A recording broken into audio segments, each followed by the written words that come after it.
കോൺഗ്രസിന്റെ മുതിർന്ന നേതാവും സ്പീക്കറും മുൻ മന്ത്രിയുമായിരുന്ന പി തങ്കച്ചൻ അന്തരിച്ചു. എറണാകുളം രാജഗിരി ആശുപത്രിയിലാണ് അദ്ദേഹത്തിന് അന്ത്യം സംഭവിച്ചത്.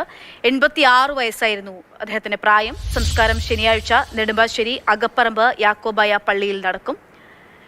എറണാകുളം രാജഗിരി ആശുപത്രിയിൽ നിന്നും കൂടുതൽ വിവരങ്ങളുമായി റിയ ബേബി ചേരുകയാണ്.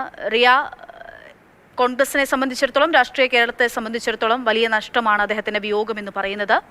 ഇപ്പോൾ നമുക്കൊപ്പം ചേരുന്ന പ്രേക്ഷകർക്കായി അന്ത്യം സംഭവിച്ചത് എപ്പോഴായിരുന്നു, അത് സംബന്ധിച്ചുള്ള വിവരങ്ങൾ, ഒപ്പം തന്നെ സംസ്കാരം ഉൾപ്പെടെയുള്ള കാര്യങ്ങൾ.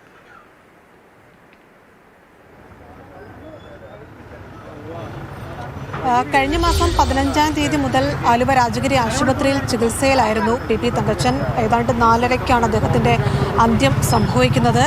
ആരോഗ്യനില വഷളായിരുന്നു. വാർദ്ധക്യ സഹജമായ അസുഖങ്ങളുണ്ടായിരുന്നു. ശ്വാസകോശ സംബന്ധമായ ബുദ്ധിമുട്ടുകളൊക്കെ അദ്ദേഹത്തിനുണ്ടായിരുന്നു.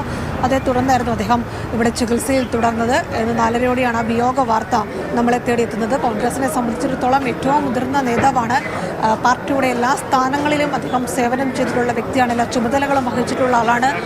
മന്ത്രിസ്ഥാനം, കൃഷിവകുപ്പ് മന്ത്രി എന്ന രീതിയിൽ അദ്ദേഹം സംസ്ഥാനത്തുണ്ടായിരുന്നു. അതോടൊപ്പം തന്നെ പെരുമ്പാവൂർ മണ്ഡലത്തെ സംബന്ധിച്ചിടത്തോളം 4 തവണയാണ് പെരുമ്പാവൂരിനെ പ്രതിനിധീകരിച്ച് പി തങ്കച്ചൻ നിയമസഭയിലെത്തിയത്. നഗരസഭ ചെയർമാനായി ഏറ്റവും പ്രായം കുറഞ്ഞ വ്യക്തിയായി രാഷ്ട്രീയത്തിലേക്ക് വന്ന് അവിടെ വിജയിച്ച് മുന്നോട്ട് വന്ന ഒരാളാണ്. അങ്ങനെ എല്ലാ മേഖലയിലും കൈവച്ച് എല്ലാ മേഖലയിലും നിറഞ്ഞു നിന്ന ഒരു വ്യക്തിയാണ്. KPCC മുൻ അധ്യക്ഷനായിരുന്നു.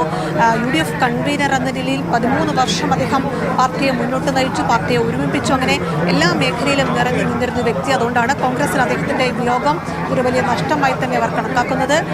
MLA-മാരായ അൻവർ സാദത്തും അതോടൊപ്പം തന്നെ DCC പ്രസിഡന്റ് മുഹമ്മദ് ഷിയാസ് അടക്കമുള്ളവർ ഇവിടെ എത്തിയിരുന്നു. അല്പസമയത്തിനകം മന്ത്രി MP രാജേഷ് കൂടി ഇവിടേക്ക് എത്തുമെന്നാണ് അറിയാൻ കഴിയുന്നത്.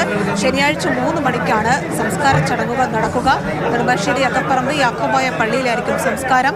നാളെ 10:30 പെരുമ്പാവൂരിലെ വീട്ടിലേക്ക് മൃതദേഹം കൊണ്ടുപോകും. ഇന്ന് ആലുവയിലെ രാജഗിരി ആശുപത്രിയുടെ മോർച്ചറിയിലായിരിക്കും മൃതദേഹം സൂക്ഷിക്കുക.